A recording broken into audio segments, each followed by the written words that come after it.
Hello, this video is titled Coward Pastors versus Courage Pastors, Ignorant, Arrogant, or Cowardly.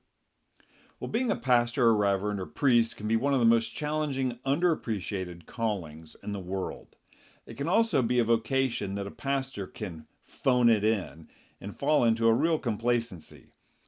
These thoughts in this video are designed to be a firm and forthright challenge to those who have drifted into complacency or cowardice. To those already fully yielded and have taken Isaiah's posture of, "Here I am, send me," it's hoped that you will be encouraged and strengthened. Well, I want to refer to a book called Dupes by Paul Kinger. Dupes: How Americans' Adversaries Have Manipulated Progressives and the Educated Class for a Century. Unfortunately, there are a large number of pastors and Christian leaders that have been lured in as dupes.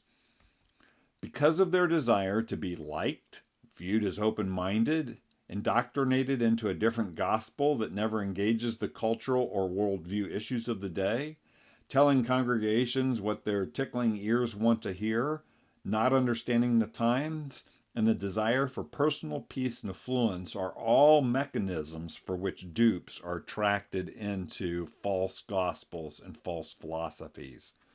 You see, this creates ignorance and blind spots, and this has been true of pastors over the last century.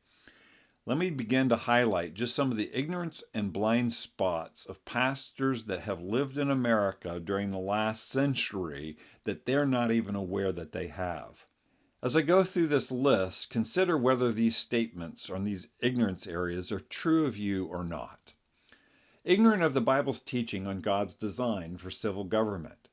Ignorant that God has an opinion on how leaders should be elected. Ignorant that America was truly founded on Christian principles. Ignorant about the patriotic preaching for 150 years up to the American Revolution. Ignorant about the Declaration, Constitution, and Bill of Rights. Ignorant about the lie of separation of church and state not being in the Constitution. Ignorant that they as a pastor have 100% freedom in the pulpit to teach on anything they want. Ignorant that they can call out wickedness and corruption in political parties and politicians even by name. Ignorant that their church will actually grow if they are bold in the pulpit.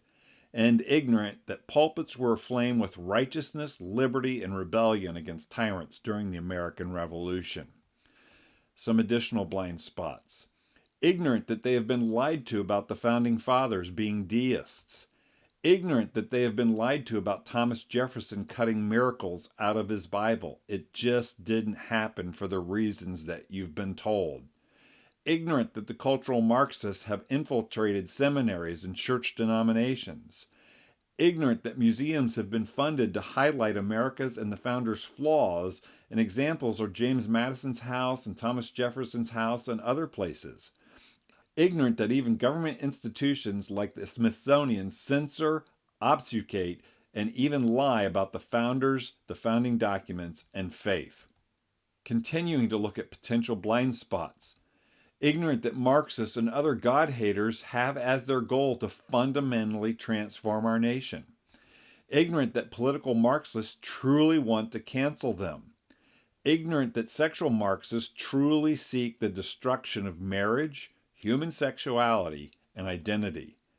Ignorant that if they comply to the demands of the wicked, they will lose their opportunity to preach the gospel. Ignorant about how truly evil and power-hungry cultural Marxists are. And as we conclude our list, ignorant that there is a real remnant fighting for spiritual and civil liberty that can resource them. Ignorant that they can preach on biblical citizenship.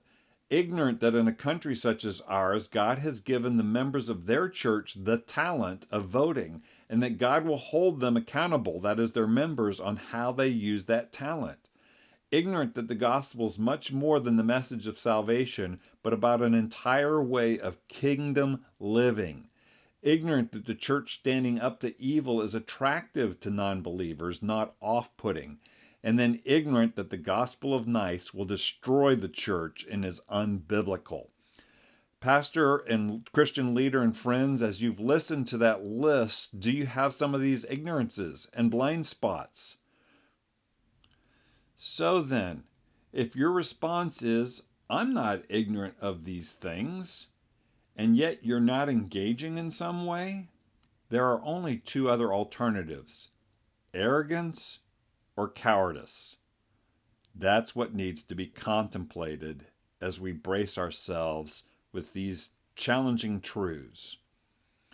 So, to overcome these blind spots, pastors and Christian leaders, we need to become strong and courageous. Pastor, overcome these blind spots. Pray for strength and courage. Preach righteousness and justice. Preach about God's principles of civil government. Get your people involved in being salt and light to culture and civil government. Challenge your people that they will be held accountable to be a steward of their vote. Train your congregation in biblical citizenship. Contend for the faith. And then tear down speculations, that's opinions, theories, conjectures, and falsehoods, and every lofty thing that's raised up against the knowledge of God. Use ChristianCivicsTraining.org to further your education. Remember, when the righteous are in authority, the people rejoice, but when the wicked rule, the people groan. This is for all people. If society is groaning, we need to preach about wickedness in civil office and vote wicked leaders out. We need to no longer be dupes, and we need to realize that our own Christian compassion can be used against us. Allie Beth Stuckey in the book Toxic Empathy brings this forth, how progressives exploit Christians and compassion. So friends, Christian leaders and pastors, let's no longer be ignorant. Let's yield ourselves to God and say, "Here I am, Lord, send me," and set our pulpits aflame with righteousness and justice once again. My name's Craig Seibert. Thanks for listening.